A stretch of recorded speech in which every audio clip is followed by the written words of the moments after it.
Okay, we'll pull up the slides and push the content out.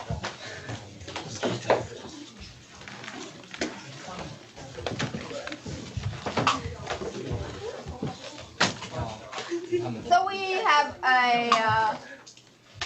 actually we have 3 small groups, and they were wondering if we would stop in between to interact with you, or That's fine. Okay. So we can stop between each part. We can stop between each part.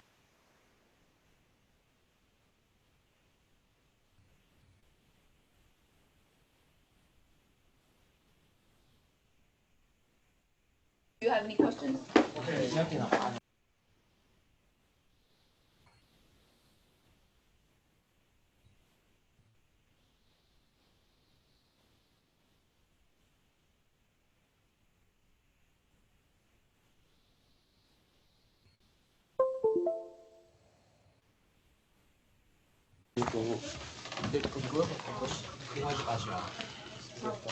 So according to we're always sticking to your schedule. So this month is rice dishes, fruits, nuts, cereals, and local customs.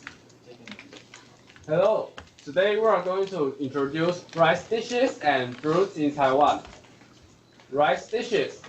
The first rice dishes that we are going to talk about is sweet rice cake. Sweet rice cake is a traditional Taiwanese wedding dish. It is given to bride and guests who attend the wedding. The sweet rice cake tastes sweet and sticky. It means the groom and bride will stick together and have a lifetime of happiness. Guess how to make sweet rice cake. Ingredients: a cup of roasted rice, a 3/4 cup of red label cooking rice wine, 40 grams of longan, 5 grams of brown sugar, and some olive oil. Step: first, rinse the roasted rice and soak in water for 30 minutes. Second, cut the longan into small pieces and soak in rice wine for 30 minutes. Third, pour out the water from roasted rice and place the rice in the inner part of the electric cooker. Pour out the wine from the soaking longan and stir aside for later use. Drain off all liquid from soaked longan. 4. Add a cup of rice wine and longan to roasted rice and pour in a cup of water in the outer part. Turn on the electric cooker and cook for 10 minutes. 6. Take out longan and add 5 grams of brown sugar. Add the roasted rice and sprinkle on a few drops of olive oil. 6. Cook the contents with electric cooker again for 2 more minutes. This will bring out the aroma. In Taiwan, millet grows in mountains, so millet is a staple food for indigenous Taiwanese people. And there are many different foods are made from millet. And now I'm going to introduce the second rice dish, millet mochi. Millet mochi is mainly made of millet and oil. Here are the steps to make the millet mochi. First, steam the millet. Second, beat the millet into the mochi. Third, add the ingredients like mint, candy, or rabbit. It makes the millet mochi taste even better. Next, I'm going to introduce the third rice dish, puffed rice treats. The main ingredient of puffed rice treats is rice. Here is how to make it. Put the rice into the pressure furnace and start heating the rice. During this process, the water in the rice is suddenly released, and the water in the rice instantly turns into vapor and generates an explosive sound. Other ingredients can be added to puffed rice treat, such as small dry fish, raisins, and others. Besides, we usually add some syrup to make it stick together. Generally speaking, rectangular puffed rice treat is quite common, but some people also make round puffed rice treat to serve at wedding, which symbolize wholeness and unity of a marriage. Now I will talk about fruits. Bananas. Bananas were first come to Taiwan by people from the Netherlands. Then after Japan come to rule Taiwan, they introduced a more delicious type of banana, and banana becomes the biggest export in Taiwan. Therefore, Taiwan has a title of Banana Kingdom. Next, we will talk about sugar apples. Sugar apples is also called shaka because the fruit looks like the head of Shakyamuni Buddha. He's the founder of Buddhism. the color of sugar apple is light green, and it tastes sweet and sour.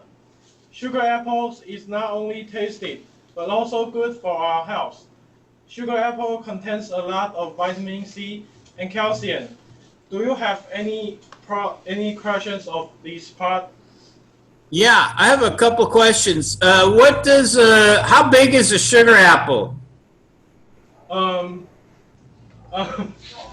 probably like that big. Oh, okay.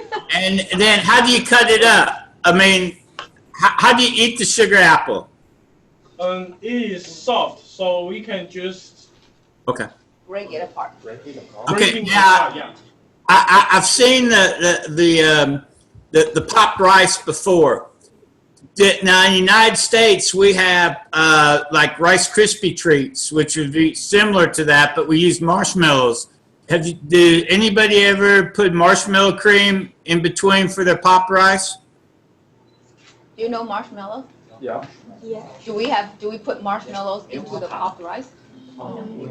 棉花糖丢到爆米香里面那样 No.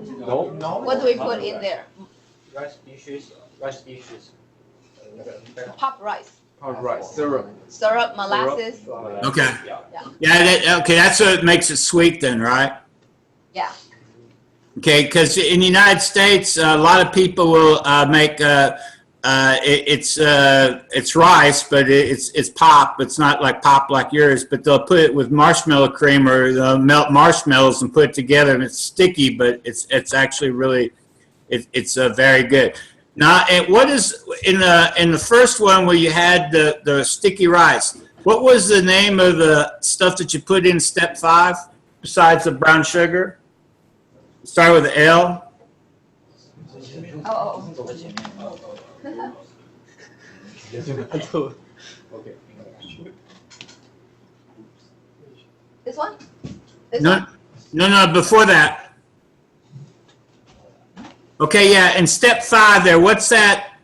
Yeah, that stuff on top of that right there. What's Logan? Oh. Logan is a fruit, a kind of fruit, but we fry this kind of fruit, and then it turns into a longan. So it is a preserved fruit. Yeah. And Okay. I don't know if you have those. It's round with the soft and thin shell. It's very small, so you have to break the shell of each one first, and then you can get the pulp inside, and there's also a big seed inside the pulp. Oh, wow. Okay. And what does sticky rice taste like? It is very sticky, just like a rice that is very sticky. Yeah. Okay. The reason I'm saying... It is very chewy and sticky. Yeah. Okay. Just stick in your mouth and very chewy. You can bite it for a long time. And is it really messy? I mean, because if you serve at weddings and stuff, how do you wash your hands? That's a good question. Do you touch it with your hand? Maybe you No. don't touch it with your hand. We give sweet rice cake to guests after the wedding. I know, Yeah. but if you touch it with your hands, will it be sticky? So maybe you don't touch it with your hand? I don't know. Actually, Use we the- can eat sweet rice cake with chopstick, but it is. Oh, okay. Now, I understand. I couldn't understand why it was so sticky if you had it with your hands. Is what I was saying. Something was not clicking with me. But that's very good. Brian was going to add that the way to make the longan is that it's similar to making raisins in the States, except they use the different fruits. Yeah, okay, that's what I kind of thought. It looked like raisins to me. So that's why I was at a raisin or a date or something. So and I'm sure it tastes really good. I was just wondering that they don't make raisins there, do they? You guys, okay? You don't really put raisins in any of your cooking, do you? Do we put raisins in anything at all? 我们会放葡萄干吗？ Reason? Yeah. Yeah. 哪一个东西？ Toast. The Oh, in some white bread or toast, like the loaf of bread. We have these loaves of bread that have Yeah. raisins inside them. Do you have those too? Well, sometime we ought to have something on dried fruits if we could get a lot of people from all over to do it, because it's really interesting what dried fruits people use, you know? Yeah. Because do you guys use dates? Yeah. 那个蜜饯类。 Yeah. Yeah. Okay, good. And Okay. yeah, there are different kinds of fruits made into dates and, you know, preserved prunes and things like that. Yeah, the biggest one I ever learned this maybe 10 years ago when we were talking to people from Poland.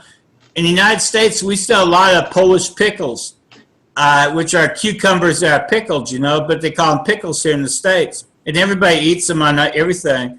And then when I talked to people in Poland, I was wondering, boy, there must be really good pickles there. They don't make pickles. They just eat the cucumbers. Oh. Yeah. So it's kind of interesting, you know. I guess when I go out and find out that the Chinese food that we have here is not really Chinese, you know, then you start wondering, you know. I know. It's not going to be very authentic. Yeah, or American food, I guess when you go somewhere else it's not the same as you did. But that's very, very interesting. That was very good presentation. Yeah, and we have our second team. Oh, I was going to ask you, millet, is it like sorghum? Oh yeah, millet. What's millet? Where's this right here? What's millet? It's like a rice, but it is tiny. Tiny. Very, very, very tiny. Okay, and then what you use it as is it a bread that you do fillings? You beat it down into like a flour? Yes. And then in the picture here, what's the fillings made out of? What's the filling? 内馅是什么 Red bean or Red bean paste. And Okay. Peanuts. Oh, wow. Oh, wow. Yeah, I see the peanut there and I see the red beans. I'm sorry. I should have paid more attention. Okay, that's very good. And sesame. Oh, well, okay, Oh, yeah. sesame seeds. Yeah. Very good. And what does Sesame that made taste into like? filling. Sesame made into sweet filling. It's actually quite good. Oh, really? What does that taste like? Moist, sweet, and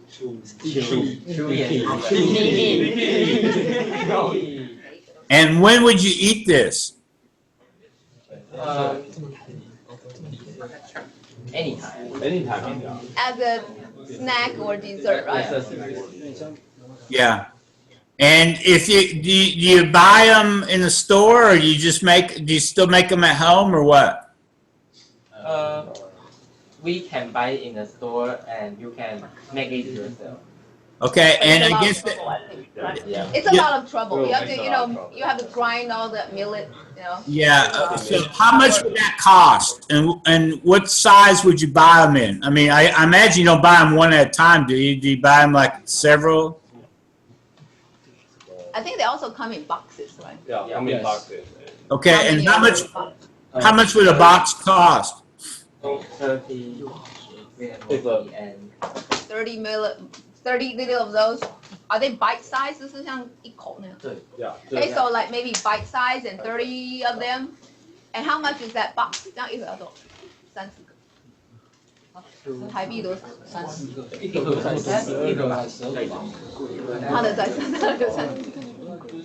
Okay, so some other students said they only got a box of 12, and how much is that? 那如果12个是多少？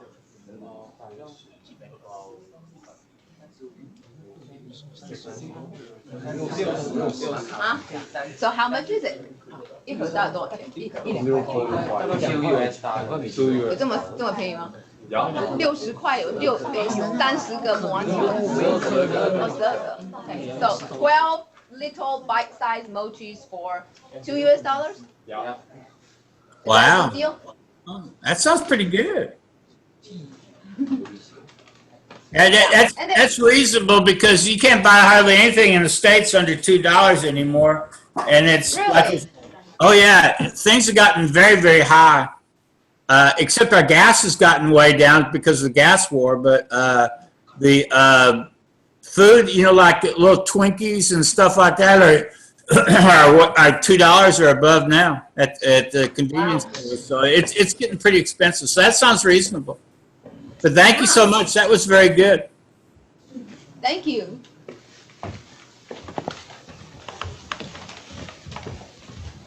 Next, we will talk about mangoes. In Taiwan, there are many types of mangoes. Today, we will introduce three kinds: native mangoes, Iron mangoes, and Jin-Hwang Mangos. Native mangoes originated from southern Taiwan, and its growing season is from May to July. The color of native mango skin is yellow-green. It tastes a little bit sour. Its dried fruit can be made into preserves or dried mango. Iron mangoes are planted in Pingtung and Tainan. Its growing season is also from May to July. Taiwanese favorite type of mango is probably Iron mango. The skin color is bright red. Because of its juicy and sweet taste, we prefer to eat it without adding any sugar, syrup, or salt. The last one is Jin-Hwang Mangos. We plant this type in Kaohsiung and Tainan, which in the southern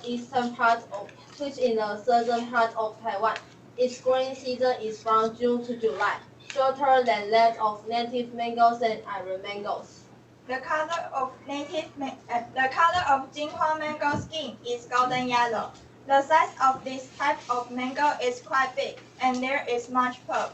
We usually use Jin-Hwang mango to make mango smoothies or mango-shaped ice, which is popular in the ice street shops. The wax apple was first introduced in 17th century in Taiwan by Netherlands.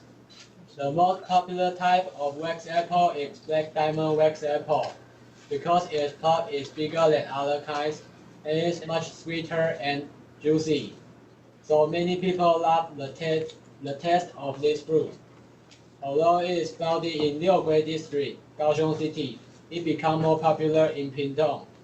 Wax apple can be grown in Indonesia, Malaysia, Philippines, and Taiwan.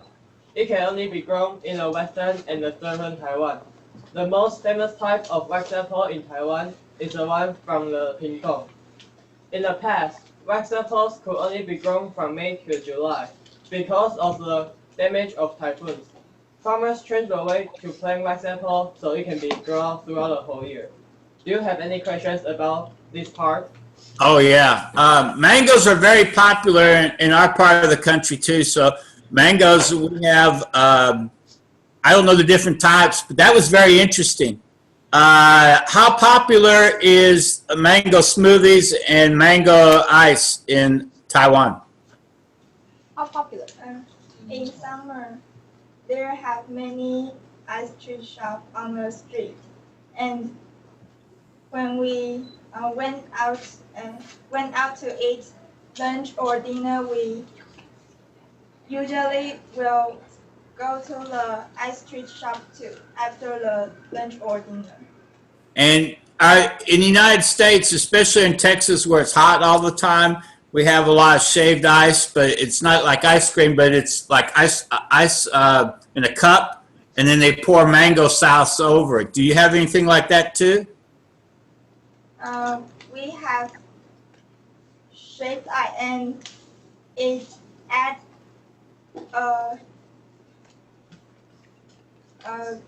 we add the mango pulp. Okay. We actually have the actual fruit on top of that shaved ice as well. So it's not just the sauce, yeah, or the syrup. You're right. We also have real fruit. Oh wow, that's even better. Okay, and what does dried mango taste like?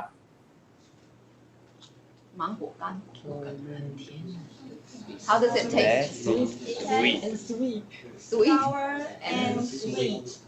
Okay, and where would you cook? What would you use the dry mangoes for? With Snack. Yeah, you just eat it right from the package. We Okay. also put dry mango into the bread. Okay, good. Yeah. Into bread. Oh, good. That's very interesting. Now, on the wax apples, what's the difference between the wax apple and like apples like that you see in the grocery stores? You know, like from Granny Smith apples from New Zealand, stuff like that. What's the difference? And it is totally different. It is totally different. They are two totally different kinds of fruit. Okay, well, great. And Well, we don't know why. Yeah, we don't know why the name is wax apples. Probably because of the shiny appearance. It always looks like it's been polished. Right. when it's not. Okay. And what does And, what does it taste like? Is what I'm saying. Tell us about the taste. The wax apple is sweet and is juicy than apple. And it has more. Fiber. It has more fiber. Fiber. More Is fiber inside the wax apple. it taste more like a pear than an apple? Yeah. Yeah. Because it kind of looks like it's something in the pear family. Okay, now I didn't know this, and I guess I should have known this. But what's the relation? Go ahead. Steven is saying it's somewhere between an apple and a watermelon. Does It is, that make because sense? it is very juicy and a lot of. Oh water wow! inside it. Does it have seeds in it too? Oh yeah, there are some very small ones in the middle. Okay, good. Now, what's the relationship between the Netherlands and Taiwan in the 16th, 17th century? Can anybody tell us the history? Netherlands used to rule Taiwan in the 17th century. So a lot of fruits and vegetables was brought from Netherlands. Okay, so was there some trading going on between Dutch East Indies and Taiwan during that time? 很多贸易来往。 Yeah. Yes. Okay. In that time, Taiwan was the transformer center in Asia. Yes. Like a trade hub, I guess. Oh wow! And did it bring any introduction to any other customs from Holland or the Netherlands? 有荷兰的习俗带进来，有荷兰习俗带进来我们台湾吗？地名有，我记得地名有。I think 地名信仰 For example, what? 王田。 I don't have any idea what that Some of the buildings was built by the Netherlands in that time. Just almost the famous building in the southern Taiwan is built by Netherlands. Oh, the architecture. Yes. Oh wow! And also, they bring their religion into Taiwan, and it affects our indigenous people very much. Oh. Oh wow! And did you get wooden shoes and windmills too, or no? 木鞋。 No. No, we don't do I that. think Netherlands don't have no things in that time. Really? Okay. I think That? so. Or maybe they didn't bring it to Taiwan. Yeah, they didn't bring it. Okay. Are any shipbuilding areas or the Dutch were really famous for shipbuilding as well, so I guess maybe trade would help out quite a bit. Is there any excuse me? Is there any Dutch into the language that you use, or names of fruits or anything? 有吗？哪里 But？Go ahead. There is a language called Xingangwen in Chinese, and it is brought by Netherlands in that time for the native it was invented. people in Taiwan. Indigenous. Indigenous people in Taiwan. Yeah, so I guess you can say native as well. The indigenous people are much more influenced by the people from Netherlands. Okay. They also introduced the yellow buffalo. And the indigenous people, when Chiang Kai-shek came, I guess, and then you have a different influence, then, correct? Because they never would have gotten into. Also They Japan, right? right. First, after Netherlands came, Spanish. Spain, and then Oh, wow. Japan, right? No, China. China, and then Japan. Japan, And yeah. then China again. Yeah. Okay. My history is terrible. Okay. Enough said. I'm sorry. I was just fascinated. It's really interesting. Thank you. That was very With good. all the influence from different cultures, it is fascinating. Oh yeah, and I never would have seen these waxed apples. That just got me.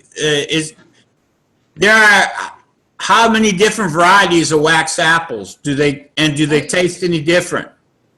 I see the picture you have down there. You have red ones all the way down to white, or does the color make any difference? Actually, I don't eat all kinds of wax apple. I just eat the most popular type is the black diamond wax apple. So I can't tell you about that. Well, Wow. the thing is that in Taiwan, you have, I think it's because of the weather condition and there are many different types of fruits. Actually, a variety of kinds that people can choose from, and it grows very well here. So here you see like the red ones and the green ones. And I was telling the students before we connected that a lot of the fruits that are green, to us, I mean, especially people from the U.S. And I've been living there for a long time. I would think that it's still not ready to eat. It's Right. still in the green stage. But actually, it just looks like that. It's ready. It's ripe, and it's the fruit is ready. So with this wax apples, and I was also telling them bananas. Some bananas are green and they're ready, ripe. Right. Yeah, and tomatoes and green tomatoes, and also green oranges, not oranges, green oranges that are ripe and ready to eat. Right, and yeah, in the States, you have to pick the bananas when they're green, or else they'll be ruined by the time you get them. So a lot of times, these things are picked, and then they're. I'll have some bananas behind me, but they actually get ripe pretty quick here. So a lot of times, the sent to the stores are picked completely green, and then they'll come in the store and they'll yellow out. Yeah, but I was saying that in Taiwan, the green ones are actually are still. But I mean, they're ripe, but they're green, and you would. When I was just back from the States, I was waiting for it to become yellow. It never got yellow. Oh yeah, like green apples are very, very popular here. So if you're waiting for them to turn red, they're really good. Okay, thank you so much. That was very good. Okay, we have our last group.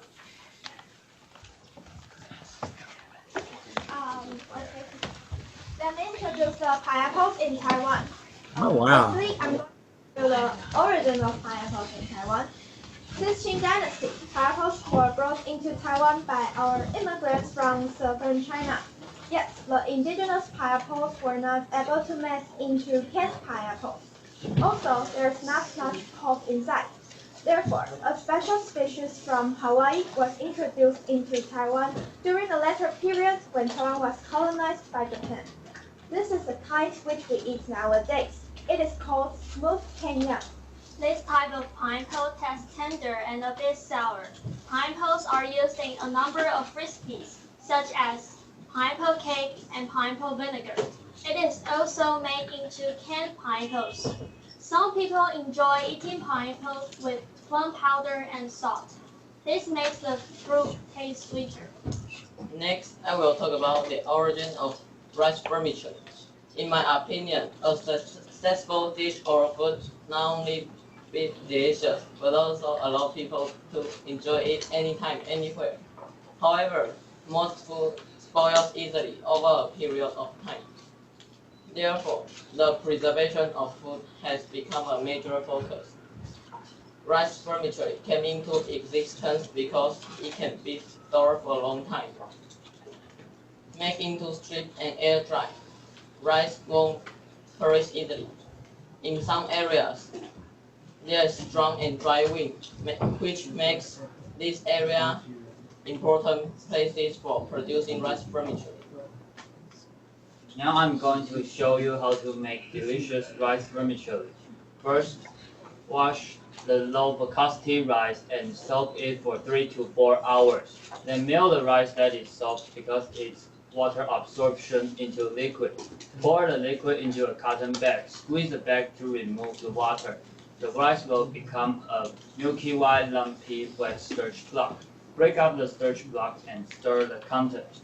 The starch block will become very soft and resilient. Set it aside for a day and push it into a machine like the one we make in pasta. Then steam it until it was well cooked. Cut it, dry it with wind, and you can enjoy delicious rice vermicelli. Next, we will talk about persimmons. The natural season for persimmon is during October in autumn.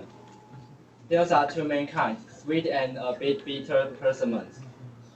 Here is how dry persimmon is most traditional. Dry persimmon with, I'd like to tell you, dry persimmon with ice cream. Here is how to make it. First, choose the biggest dry persimmon, then scoop it into a pot. Then fill it with fresh milk made of fresh milk. Then you can enjoy a delicious dry persimmon with ice cream. Next, I'm going to talk about dried persimmon. Dried persimmon is a kind of Hakka traditional dessert. In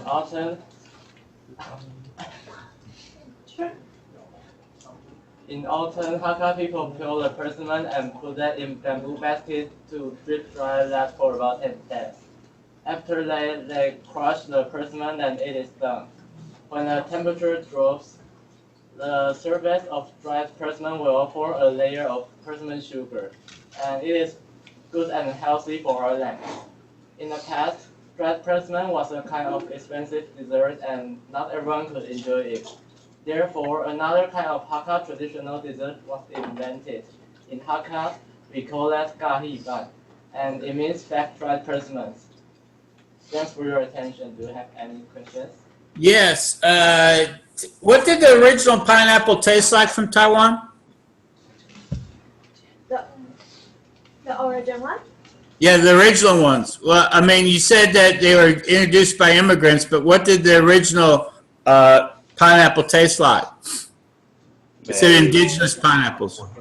It tastes very sour. Okay. And how much? At one time, I know Taiwan exported tremendous amount of pineapples. Do they still grow a lot of pineapples in Taiwan? Do we still grow a lot of pineapples in Taiwan? Actually, yeah. Do we still grow a lot of pineapples in Taiwan? Yeah. Okay, according to Brian, yes. Okay. Okay. And when I was a kid, this goes to the same kind of fruit. When I was a kid, we used to get mandarin oranges. You know, those real small oranges from cans, and they always come from Taiwan. Do they still sell mandarin oranges? Yeah, we also have mandarin orange. And they have those. I don't know. I didn't know that we made canned mandarin oranges and sold them to the United States. Oh yeah. Well, we couldn't a long time. Well, I don't want to get too much political, but when I was a kid, we couldn't get stuff from real China. So you were China, so the mandarin oranges and the pineapples and stuff we would get. You know, like some of the pineapples would come from Hawaii, and some of the pineapples would come from Taiwan. So I was kind of familiar with that. I know the persimmons. They're very popular here in the States in some areas. What do they taste? What do they taste like to you guys? Persimmon. What do they taste like? Persimmon. Do you have the fresh ones in the States or the dry? Yeah. In our part of the country, yeah, we have persimmons. I can't pronounce it right, but they make they do a lot of different things. But my in-laws used to they had a persimmon tree outside their house, and they would can them as well, and you would make like jellies and stuff out of them, and stuff like that also. Interesting. So But- maybe tell us how it tastes. Sweet and juicy. Yeah. And jello-like, I think, especially the ripe ones. Right. And do they have figs as well? You guys have figs? Can you elaborate on that? Yeah, a fig is almost, I think, in the same type of a deal. They grow and they're like a small, looks like one of those wax apples, but they're and a lot of people will make fig, jellies and stuff like that out of them as well. I don't know, but I say that Figs and dried fruit, dried figs. Okay, good. Okay. And there's a lot of difference on the figs. I don't know. It's really strange what people decide to eat, isn't it?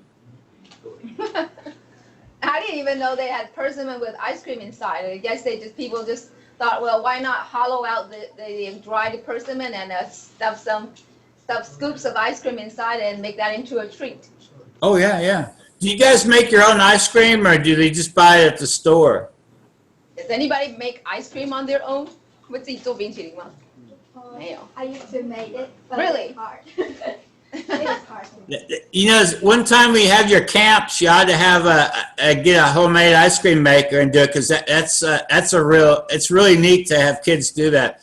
I was a curriculum director and counselor out in Marfa, Texas many years ago, and we used to have to go down to about 80 miles from our school. We had another little school, and it was right on the border between the United States and Mexico, and they never made their own ice cream.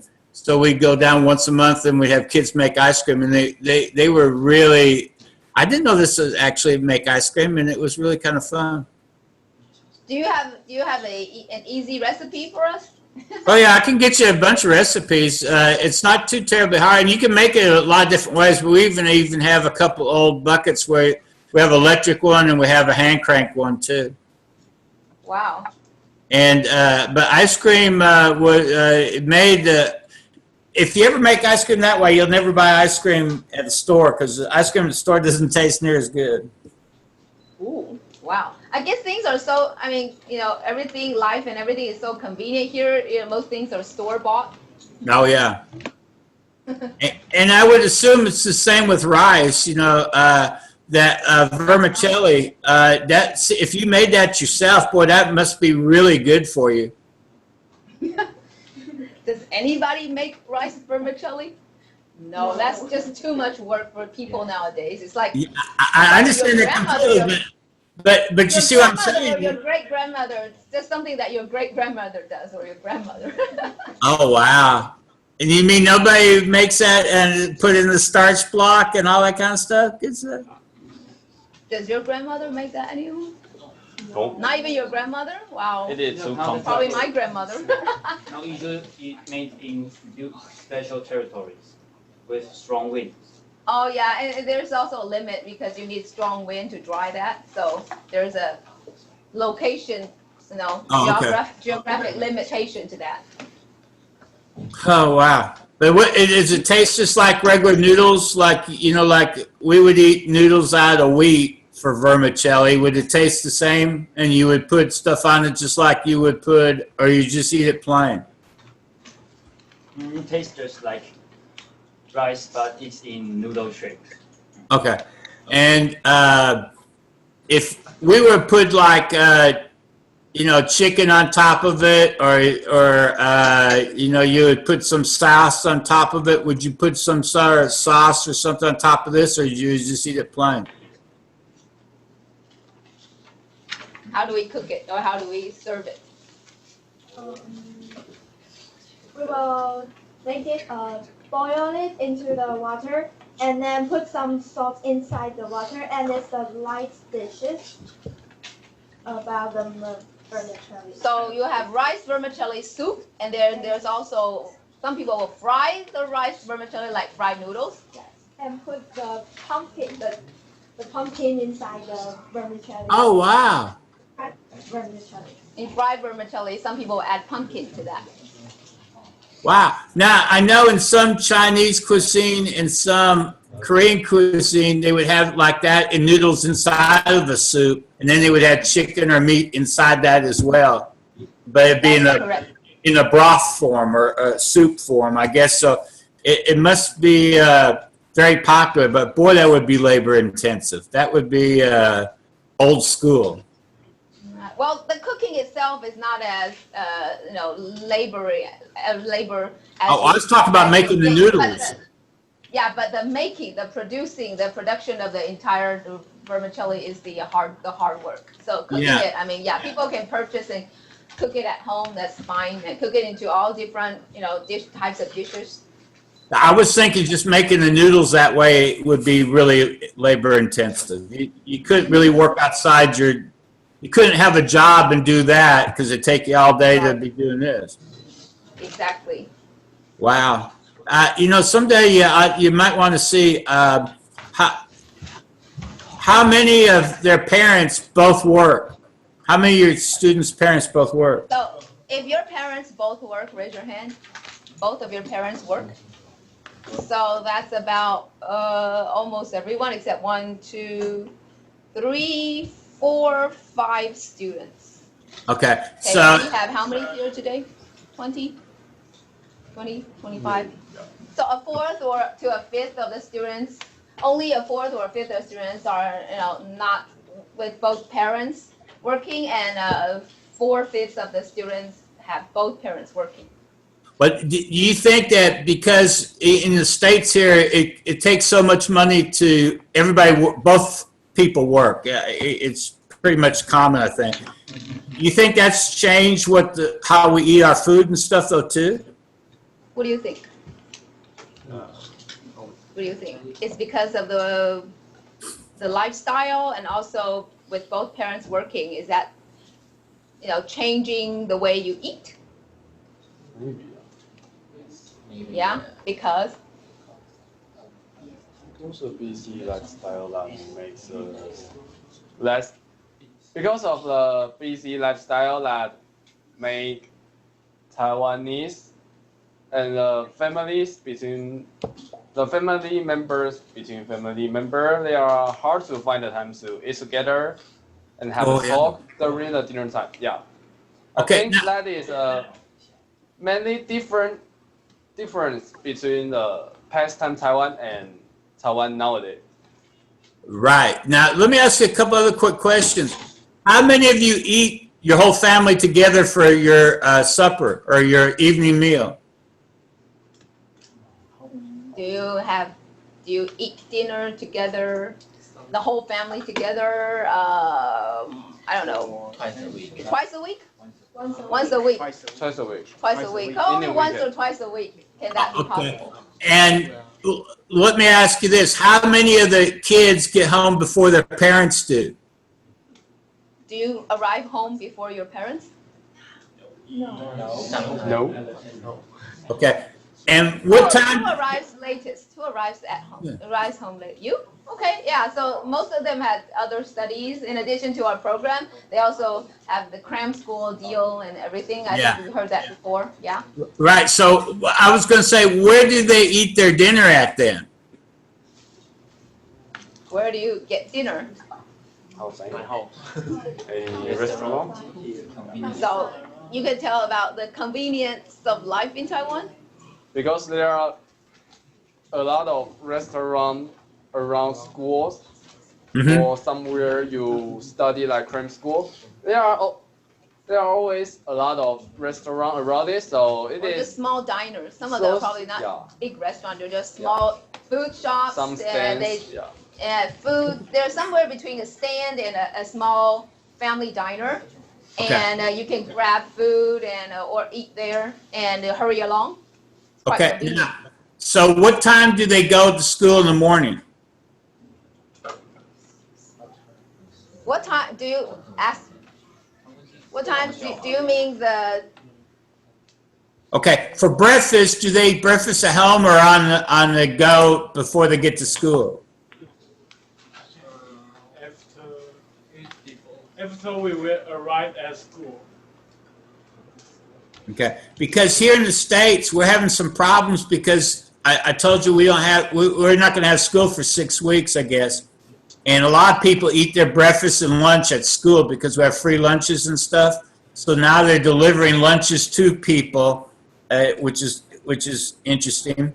And then the United States, about a couple years ago, we started offering dinners as well. So sometimes people eat all their food at school, which is fascinating. So are you saying that for the days you go to school, do you eat your lunch and your supper at school or at a restaurant near the school? Yeah, and at lunch, the students will eat the lunch together. They order from a few companies that are the food companies, or it's like a catering deal the school has approved, and they will choose from the ones that are approved by the school, and they order together as a class. So each class can choose a different company for 3 weeks. Oh, wow. And And for 2 weeks. For 2 weeks, okay. So they have 3 choices to choose to eat for 2 weeks. okay, so what are you guys eating right now for lunch? For lunch, where do you eat? At classroom. At the classroom. So first of all, we need to tell Mr. Cunningham about the situation in Taiwan. High school students, they are stationed in each classroom like the elementary school in the States. And only when you have certain classes will you move to a different location. It's kind of like homeroom, right? Right. And most of the classes are taught in the homeroom. And there are elective courses, and only when you have elective courses do you go to different locations. You know, you're mixed with other students. So you eat lunch in your homeroom? Yeah. Okay, and how much does that normally cost you to eat your lunch? You don't know? 1.5. 1.5 US dollars? Yeah, 1.5 US dollars. Wow, that's not bad at all. And then how much would it cost for your supper normally? When you go out to eat, how much is a meal? 100 块. About 2 to 3 US dollars, maybe. Or more. I would say 2 to 4, maybe. Yeah, 2 to 4 maybe. US dollars. That's still pretty reasonable, though. Yeah. Yeah, I was just saying, Here. if you have a lot of children, that would cost you quite a bit of money to. Now, is school free in Taiwan, or does it cost tuition money too? How much do you pay a semester? Do you know? How much do your parents pay the tuition? For lunch, for... Well, first of all, the tuition. Yeah. Just for the school, the fee. 学费多少? 6,000 NT dollars. For each semester? 200 US dollars. 200 US dollars for each semester. Well, that's reasonable. It's interesting. Not including the supplies or the books, right? Yeah. Oh, wow. 还有那个电热器。有吗？没有. Okay, so it's just the tuition itself, not including the books or the other supplies or the electricity for air conditioning. And how much does it cost for cram schools? Cram school. About, let me think. Let you figure that out. 1 month, 6,000 Really? dollars. Yeah, Which it's means expensive. About 200 US dollars. For a month? For a month. Wow. Yeah. So Yeah. for school is 200 for the entire semester, but it's 200 a month, and that's large class teaching, if you know what I mean. Right. Yeah, I've seen a lot of stuff from cram schools, and it's the cram schools make a lot of money. But I guess do the people that attend cram schools, do they enjoy that, or do you think they get enjoy their your cram school? If you like to stay a room that is very small, just like a restroom or something else, you won't enjoy it. During. So you're saying it's very confined, 很拥挤. Very boring and. Boring and confined. Yeah. Okay. Yeah. And oh my gosh, that is just really a large investment. That, I mean, do your parents ever get after? Do the parents ever get after people if they don't pay attention in cram schools?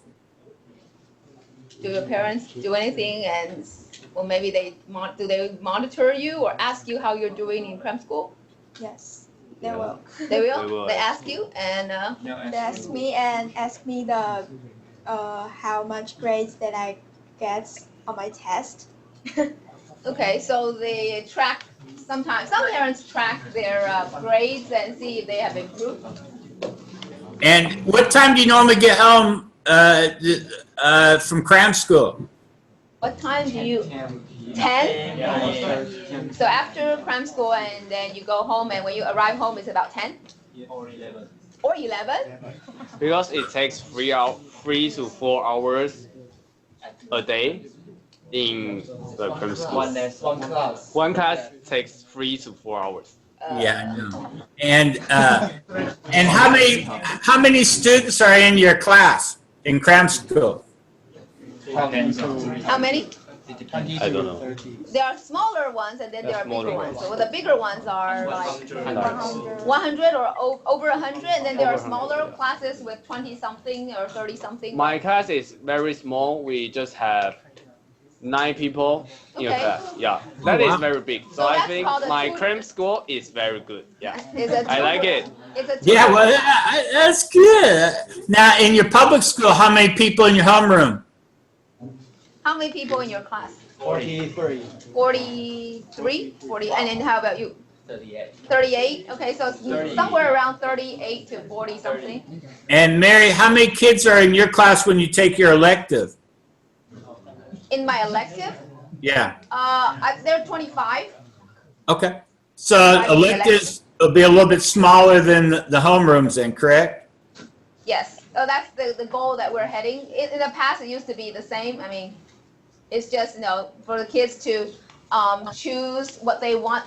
And so, but they have the same number of classes. But now they're opening more classes for, wider selection for the kids. And to take your class, what are they selecting when they take your class? How do you get to be accepted in an elective class? 选修怎么进来？抽签. Use your computer. It will take a number randomly and random. Yeah. The computer system will help you pick your elective course. Yeah. Okay, well, no, I don't know if you got that. It's that they will log into the computer will give you a number, and that number actually is the sequence, or I don't know, the order that you will be granted your wish. So if you have a very huge number, you get 4,099. Yes. Then you're the first choice, and your top choice, you will get into that class. But if you get a very small number, then you won't be able to be accepted into your top choices. You're gonna be the last one holding the straw. Okay, but what I was asking is, in your particular elective, what are the students trying to get from your class? My particular class? Mm-hmm. Well, my particular class, as you know, I've been trying to get the students to go international and do international projects. So Right. but of course, we cannot always have the international projects, international video conferencing held during that period. So I will teach them basic presentation skills, 21st century skills, and a lot of the language communication skills, debate skills, independent thinking, critical thinking, things like that. And if possible, sometimes in the past, I connected with Susanna, the classes that we can match during that time, because it's in our afternoons, which is, real early morning for you. So that is not possible for us to connect during our my elective class hours. So I would teach them we'll get them to work on their basic 21st century skills, and then they can reach out to other students around the world to work on the collaborative projects together. Oh, that sounds really good. Very interesting. Yeah, I had no idea. It's really kind of neat. I'm sorry I asked out so many questions, but these cram schools are really interesting to me. I just wondered, the effect. Well, the cram schools are basically, as you probably have heard of, maybe you have those in the States, they're aimed at raising their scores and Right. merely nothing else. So the parents just want to see the scores going up. And so if your score is down, they're going to make you go to a cram school to take a couple of those cram school classes. And Yeah, But you know, actually, you know that they don't actually provide or offer any other critical skills there. There's just a lot of test taking and drilling you on the test, the contents of the test, or how you take the test. right. One thing that's kind of weird is with all the virus and stuff here in the States, we have a couple things. They did away with our standardized testing here in Texas this year. And they're going to offer the AP exams to be from home. So that the kids will take the AP exams on their own computers. Wow. Because how is that we gonna work? I don't need to laugh, but we spend a tremendous amount of money here in Texas to do standardized testing, and they test and they have to pass so many tests before they graduate from high school. If they don't pass, they don't get to graduate. And then this year they decide, well, okay, since we're going to be out, we can't do that. I would assume that when everything comes in case in the fall, if it's like the 1918 flu, in the fall they had another epidemic of it, and that was actually worse in the spring. So, this may end up being more than a 1 year, effect. Well, anyways, make a long story short, I don't know what's going to happen with standardized testing. If something happens with standardized testing, then maybe cram schools and some of these other things will go the way of, the vermicelli, I guess. It's a lot more convenient not to do something. I don't know. But I really did enjoy this today. I don't know what happened. I guess the school from Pakistan never did get on. I'm having more and more difficulty because everybody's out of school now. The schools from India wanted to join us, but they were out. The schools in Brazil wanted to join us, but they were out. Our schools are out. We're having everybody's at home anymore. Hey, Michael, do you think it would be possible to maybe invite the teachers if they would like to, every once in a while connect to us and Oh yeah, see what we're doing? And also maybe you can allow, I don't know, 2 or 3 sites to each country where 2 or 3 students can log in from their homes, I guess. I don't know. Maybe that